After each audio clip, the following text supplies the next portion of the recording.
Hey, what's up, guys? This is Adam from Lazy Guy DIY and the Builders Challenge, and we are at week 3 of the Builders Challenge. This is season 11. It's the Sit on It Challenge, and we have special guests tonight. So I'm going to keep saying it over and over here so people know. But as you join in, make sure that you ask questions, that you say hello, you leave comments. We have an awesome crew here tonight. So if you have any woodworking questions, whether it applies to the build or not, we'll feel free to answer them here. We'll use them to ask and answer because we got a great lineup tonight. So, and we have a set of prizes. We're going to have $100 gift cards from Shop to Forest, which is awesome. And so we're going to give those away to anybody that's asking questions on here. So make sure you're asking questions, leaving comments, and we'll keep asking on the way here. So to introduce our crew this week, what we said we were going to do is tell us that you're woodworking rich without saying that you're rich. And mine is I like to burn scrap wood. So Tobias, on to you. So, hey, I'm Tobias Bridges. I'm with Powermatic. And I'm woodworking rich without saying it. All of the projects that I do these days are exclusively with 2x4s. All right. Big spender there. You're gonna go Vin Diesel steal a lumber truck? Yeah, those prices are up, I'm telling you. Perfect. All right, Casey. My local bank that I do all my business through called and said that they'd like me to bring all my scrap wood over there to put it in their vault. So that's how I'm woodworking. Right? It'll appreciate, right? The value will go up. Yeah. Awesome. And then we.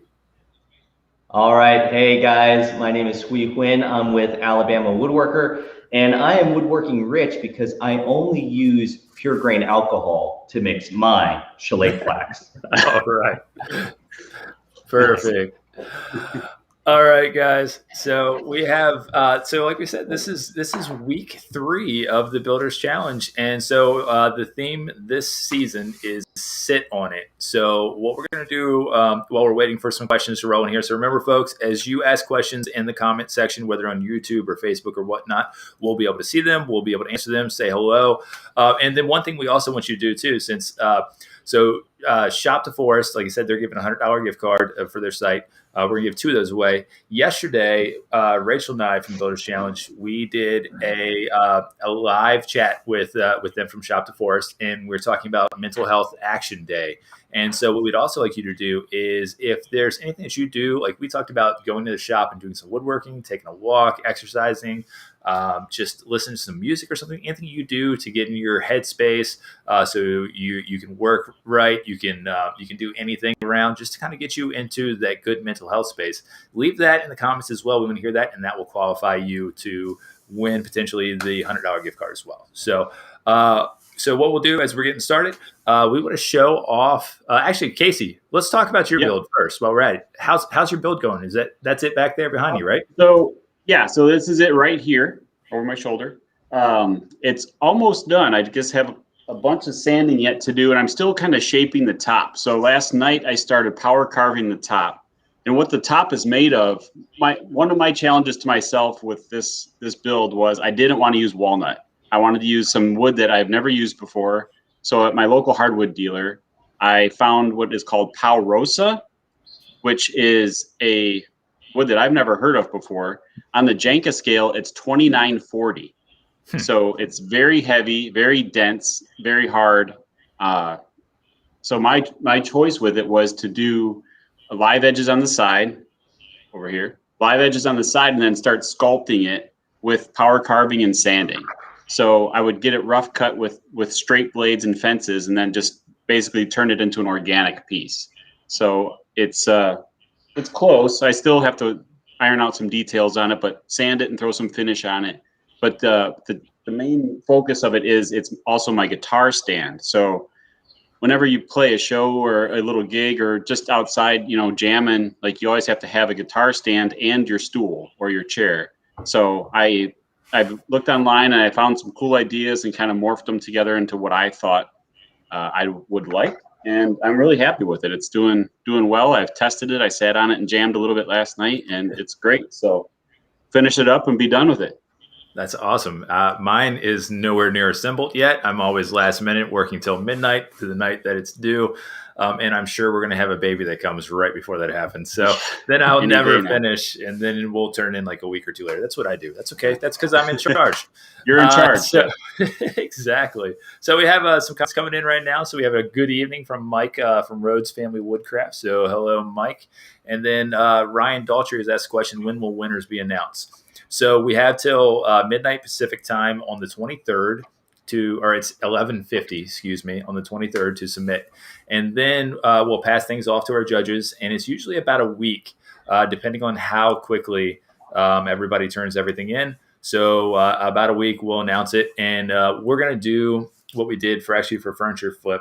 We're going to do a bit of a live stream again. We'll send the link out. We're not going to do it live, so you have to tune in and watch. We'll record ahead of time, and all you have to do is head to YouTube and watch to see who the winners are there at your own convenience at that point. And we have a couple special announcements that are coming for other challenges that are happening down the pipe here in the next few weeks and months and stuff. So we're excited about that. It worked out real well with Furniture Flip, so we're going to do that here again and have some special guests there as well. So we have another comment from BJ Tapley. He says I'm a hospital chaplain, so I build stuff to relax my brain. So that's good to hear there as well. So while we have Tobias and Hui here, they are judges for one of our categories. So we want to hear from you guys. What are you looking for in these builds for the Sit On It Challenge? I'll go first, Tobias. So, I've done furniture for a while. I'm an industrial design guy and an engineer by education and experience. And I've just always loved woodworking. So I'm looking for something, especially with sitting on, that works from an ergonomic standpoint, that's going to be comfortable, that's going to fit right for the application. And I noticed, Casey, on your stool there, you've got a little leg rest there. So when you're playing the guitar, you got to have your knee upright so you can support your foot. So those kind of things that, are designed that make sense for its purpose, that's what I'm all about. Great. And then you should also ask Casey, you were using Powermatic tools to make that, correct? Because if you have such a wood with that hardness scale, you need a good machine to right. Yes. So technically, I used my jet bandsaw to cut all the curves. So yes, to answer your question, yes. Yeah. It's in the same family. Yeah, I'll let everyone know, just because I've been to a lot of places, and the main company for Powermatic and Jet is called JPW, but we own both those brands. We manage both those brands, and we support all the woodworkers with both of those brands. So we're excited, and I'll tell you, there are different users for each of those brands, and we make tools and machines to custom fit what those applications are for. So whether or not you're more on a budget, or you're what we call our hardwoods, which are the expert woodworkers, we make a machine that will do exactly what you need. And by the way, this year is Powermatic's 100-year anniversary. So 100 years in the business, starting out making planers in a barn, right, to now making just amazing woodworking equipment. That's what we're all about. That's our goal. We bring that heritage to everything that we put into the new development. And we're just excited to talk to end users, to make machines that, basically make your creative dreams come true, right? And that anniversary, I saw the bandsaw. Actually, my local Woodcraft got one. It was unboxing it, and it is a beaut, just with the black paint job. Yeah, it's awesome. It's a special edition there. Yeah, absolutely. Mm-hmm. All right, so what are you looking for for judging as well? Yeah, it's great that you asked that, because I actually put in a lot of input, and I was able to talk with Jory Brigham quite a bit in the last Builders Challenge. And one of the things that stood out to me that I think people greatly do not consider or overlook is actually how the piece will be maintained. So one of the things that I saw was there's this beautiful piece, but unfortunately the top was all sculpted. And if you notice, a lot of Jory Brigham's pieces all of his sculpted pieces have sculpting that occurs on the vertical portions of wood and not the horizontal portions of the wood. And if you actually talk to Jory, and one of the reasons why he does that is because cleaning sculpted furniture that is on the horizontal platform is terrible, right? So I don't look at necessarily just joinery, although many people think that that's all I look at, because that's one of the things that I focus my channel and my Instagram on. But I look more so on day-to-day maintenance and functionality. If the end user is unable to maintain that piece, ultimately I think it becomes unusable because they can't maintain it. And it's just one of the major things that gets overlooked. And one of the things I actually score relatively highly on when I'm judging is functionality, form, of course, but functionality as well as overall maintenance and usability by the end user. So something to consider and keep in mind when you're building your piece. And that's exactly why that toughest category there is. I mean, we have such guidelines on it because, I mean, it's finance craftsmen. So you have to have all those things going into factoring there. So that's well put. I would say this much: the criteria to the finest craftsman category is just scratching the surface. That's just to get you into the category.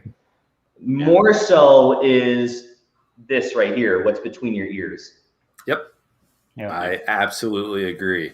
So we'll take some more questions here. We have more questions coming in. So remember, guys, ask your questions, leave them in the comments, and we'll answer those here. So one question that comes from Karen here is, will next season be another theme or back to the usual plans? So we're undecided right now. We'll see what's happening, because this year we decided to do the theme just because things were a little crazy in the world.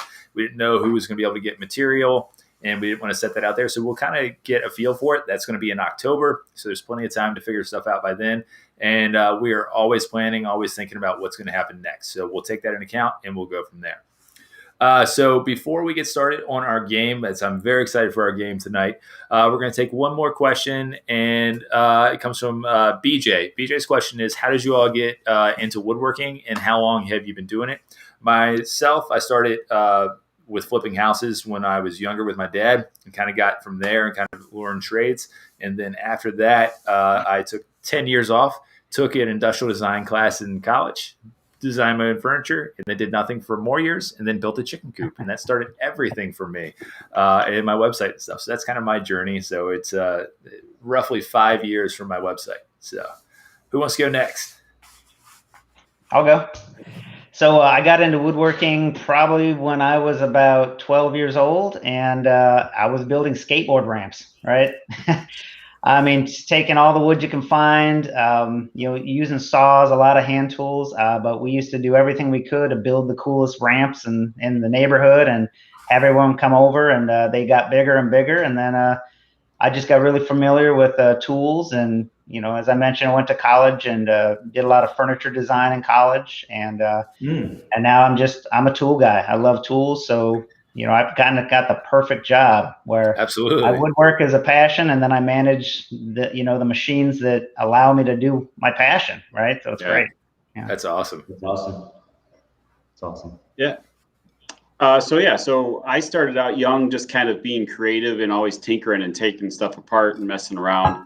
And my dad had skill saw and a jigsaw and some other little random tools laying around. So I used to actually cut guitars out of like the profile out of like OSB plywood and paint them and, do all kinds of stuff to them. Then it turned into like making little knickknack boxes for like storing stuff and shelves and whatnot.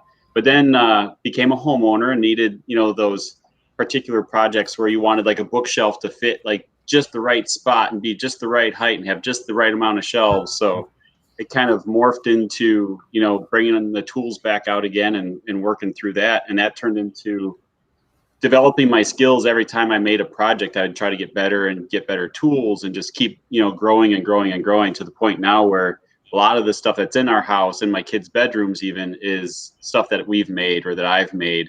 And it's cool to just know that every room has something that I've made in it and something that my kids someday can, take on and move into their house someday. So That's awesome. That's Those kinda where I heritage started. pieces. That's always fun to have. Yeah. All right, Mr. Alabama. Okay.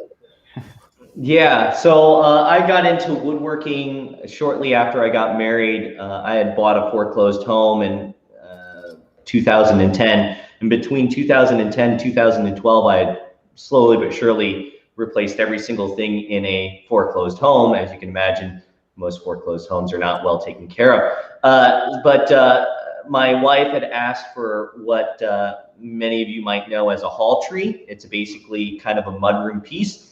And I thought, well, I can do a better job than that, and I could do it for cheaper. Well, that cheaper is incorrect, by the way, because the amount of time and money it takes to acquire tools and acquire hardwood and to actually do the work, you could have easily bought something for much cheaper and last just as long. So that's really how I got into it. Much of what I do on a day-to-day basis, I'm an aerospace engineer. So my time during the day is enveloped with a lot of analytical tradecraft in my job. And so woodworking, we're talking about mental health and outlet. Well, mental health from numbers, and my day-to-day job is being in the wood shop. And so I love the ability to have this sort of side hustle that I do. But it's become much more than that. It's very much become a passion. So that was going to be one of my questions later on for you guys is about mental health, what you all do. But we'll save that for our other two up here in a minute. What we're going to do now is we're going to get to our game. So let me pull things up here, as we don't have our driver to help us out. But our game tonight is called "You Would If You Could." So what we're going to do, you all have hopefully your piece of paper with your A or B on there. And what we're going to do is we're going to show you a piece of wood. You're going to take a look at it here. We're going to have a picture of it. And I'm going to give you a choice of A or B of what type of wood it is. And you have to hold up your choice. And we'll see if you can guess what it is. So if you are watching, we want you all to play along as well. So we want to see how our fellas do here and how well they know their species of wood. So let me pull up my answers here real quick. So number one, we're going to start out really easy, and you'll see it on the screen here, guys. So for number one, is this Babinga, A, or B, purple heartwood?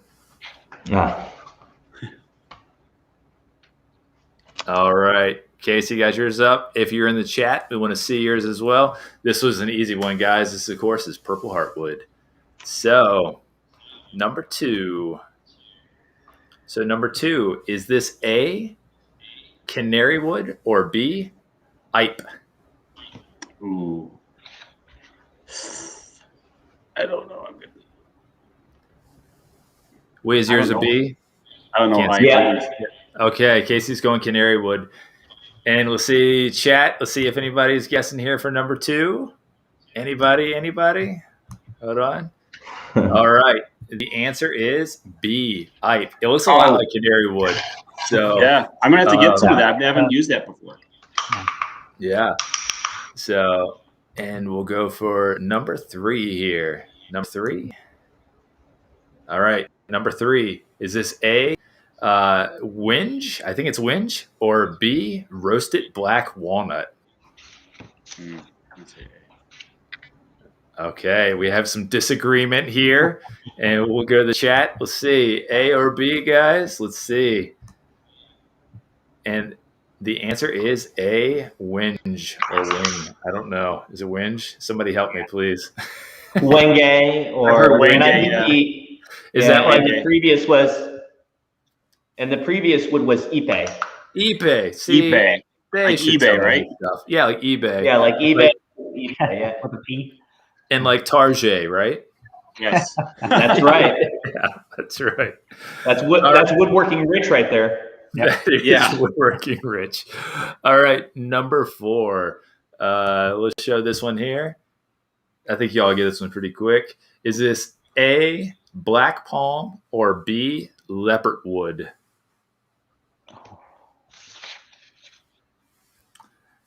All right. Yeah, this one was pretty easy. This is leopard wood. All right. Let's see. I think people in the chat got this one pretty good as well. So right. we have 8 of these. So we're running out here soon. So number 5, is this A, quilted maple, or B, curly maple?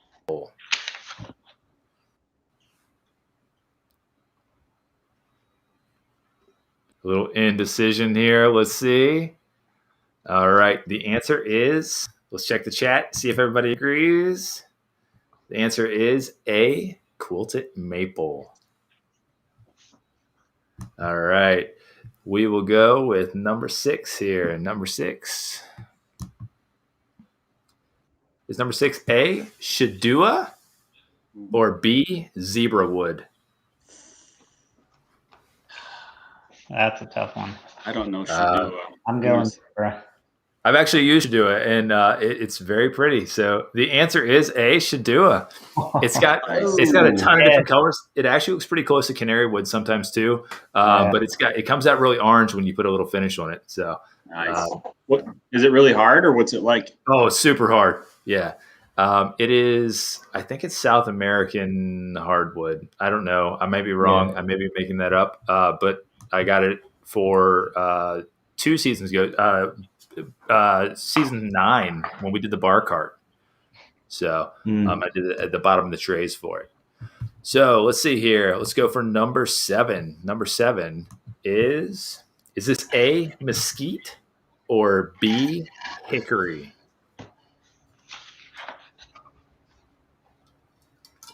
All right. The answer is B, hickory. I got a whole house full of that. Do you? Yeah, all of my hardwood floors are hickory, character grade hickory. Awesome. Nice. Mesquite was pretty close. There's some of them has quite a bit of color change in there, so I knew it'd be pretty close there. It's got more of a yellow tinge to it, doesn't it, mesquite? Yeah. Or amber. Okay. Here is number 8, the final one, and hopefully a very difficult one. Is this A, alder, or B, ash? I'm gonna say. I need to see more of the face grain. Yeah, hard to see. We try to make it difficult. All right, with people in the chat here, let's see. We have a couple A's and B's. We're all around, and for our final one here, the answer is A, alder. So looks like we stumped the chat here. So that is our last one. Let me get rid of this graphic here. There we go. Now we can see everybody again. Okay, so we're going to wind down here in a few minutes. So if you have any questions, absolutely ask them now because we've got this great crew here. So we're going to go back to the question that we had before. So Tobias and Casey, what do you guys do to sort of get yourself in a good mental health space here? What do you do to relax, to kind of get yourself ready to go for the day or in the shop? Tobias, you want to go first? Yeah, I'll go first. Yeah.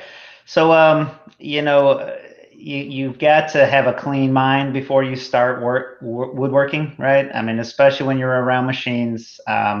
You also have to have a clean space. So a lot of the time, I'll always clean up my space at the end of the day, but every time I start a new day, a new project, I always will re-clean because I find things that either out of place or I didn't clean enough, right? So I have to have a clean space to start my work, and that always puts me in kind of the work mode, right?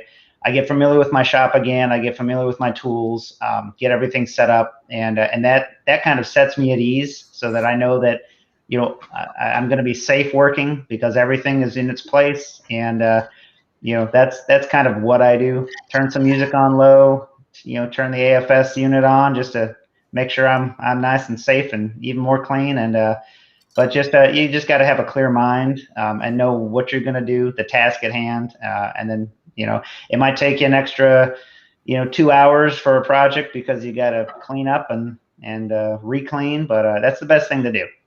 Just set your mind straight when you start and finish a project. I do the same thing before a new project. I just clean the shop up as much as I can, and it's only 10 by 16, so it doesn't take me very long. You can do a leaf blower, you can clean that place out. Yeah, there's lots of ways to clean it, but that gets me. If I'm even not ready to start working yet, that's what I do. Is I clean as well. Yeah, you can't just jump right in. You got to set yourself up. Yep. right, Casey, what do you do? Very similar to Tobias. So I started out, I did 15 years as a mechanical engineer. So kind of like what Hui was saying was, you stress all day with tight tolerances and design and, meeting appointments and making deadlines and stuff. So I would come home and kind of hit the reset button, have a good dinner, spend some family time, then, refill the bottle of water, come out here and kind of clean or tidy up if it wasn't already clean, and then start a project. And also the biggest thing that I would do, a lot of my work was happening like late at night. So everybody go to bed or be turning in for the night, and I'd be out here, turning on saws and, tools that if you're not cognizant of what you're doing, you could end up in trouble, especially late at night. I don't want to be standing over, my bed and telling my wife that I cut my hand or something. So to me, it was like, if I'm going to make a cut or work with a tool, like you take a deep breath, you focus on what you're going to do, or I try to like pre-plan, like throughout the day. If I know, like, I'm going to be working on, sanding all night or shaping or something like that, you kind of mentally prepare for it. And it's really in anything that you do, right? Like you want to kind of focus on it. So make sure that you're fresh and clean and clear and ready to go after it. So then I come out here, put in a good night. And then when I start getting tired, if I start like feeling it a little bit, then you stop, you're done for the night, and you go in the house and take a shower and you go to bed. So it's being aware of your thoughts and your mind, what you got going on, and don't try to bite off something that you're not ready to handle if it's not going to go your way. So absolutely can't agree with you more there. So we have, and actually, you know what? I forgot to share the graphics earlier of other builds that people have done. We'll do that here in a second. But we have a question from She Builder. She's asked it twice now. She really wants it answered. So she's asked, what's the best way to preserve hardwoods for outdoor? This time, can I apply oil and then maybe a spar urethane, or just want to preserve the natural color of the wood as well as protect it from the elements? So what is y'all's choice way of protecting hardwood outdoors? So I agree with She Builder. Applying an oil is going to soak into the grain of the wood, and then applying some form of build finish, particularly spar urethane, is classified as an outdoor finish. But by allowing that oil to soak in first, what you're doing is you're giving a lot of depth of color, and it's going to bring out what a lot of us rich by explaining that we're rich through woodworking. It's bringing out a lot of the chatoyance in the wood. So wood grain has a lot of bends and weaves and whatnot. And by soaking that oil in, you're going to accentuate a lot of that depth of color or chatoyance within the wood, and then putting that spar urethane over it. So you're applying color, or you're applying something that's going to accentuate the natural look of the wood. And then you're putting the protective coat over top of that. And I would highly recommend using something like a spar urethane. If you want something that does not require maintenance annually or biannually, then maybe go with epoxy form of finish. So something like a marine grade epoxy, something like a, it's got a funny name to it. I can't remember the name. It's a marine grade epoxy, and for the life of me, I can't remember the name of it. But yeah, using a spar urethane over an oil is a great idea. Just make sure whatever spar urethane that you're using is also oil based, and most of them are, or solvent based, excuse me. And most of them are, and for the pure reason that oil based tends to have a little bit more of a build compound to it than water based. Right. Absolutely. Yeah. And that's one of those big things where it's always, depending where you are too, depending on how harsh the elements are, I know it makes a big difference as well. If you're obviously anything that's anywhere near the ocean or anything, then you're just screwed and it's not going to last at all. So you're on your own. Always work on it. Oh, I got the name. So if you're by an oceanfront or something that has a lot more corrosive elements, high humidity, then maybe an Epiphanes might be better for your application. Epiphanes is extremely thick and it's a little bit difficult to apply, but run it on a couple test pieces and I think you'll be all right.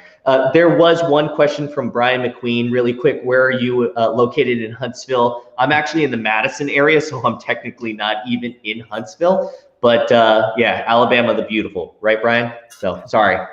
Just wanted to get that question out of the way. No problem. I didn't know if you want to disclose your location or not. So you're good. Alabama as a whole. Madison's pretty big. Madison's pretty big. So awesome. All right. We're going to show real quick just some of the other builds that we have graphics of here. And I think a lot of them are actually Casey's here. I don't want to forget showing these here. So yeah, this is the sculpted top and live edge of yours, Casey. Yeah. We'll show a little bit more. The butt groove there. Now, did you actually sit on it and draw around your butt? So that's a funny story. So yeah, literally I'm like thinking, how am I going to get it right? Like without having to go back and carve it and sand it and then sit in it and test it. So I literally sat on the piece of wood and just took a pencil vertically and just kind of got a rough idea around my derriere there. And then I just made a paper template of the side that I liked and flipped it and transferred it over to the other side. So it's a good thing you took that Wood-Rich wallet out of your pocket. Yeah, exactly. Yeah, I need to make like a divot in there, right, for that. Yeah. Did you power carve that with an angle grinder and a cut-saw wheel or something? Turbo plane. Gotcha. Turbo plane. Yeah, it was. I mean, like I said, that's almost 3,000 on the Jenka, and it cut it like butter. So it was. Wow. And I use 80 grit on the sander, the Abernet 80 grit, and it took a little bit of muscle to get certain spots, but I mean, it's getting there. It's looking really good. Good. Right, yeah, it's looking awesome. Thanks. All right. We have a couple more here I'm going to show. So it looks like a little off bed area and seat underneath. That's from making it with Abby.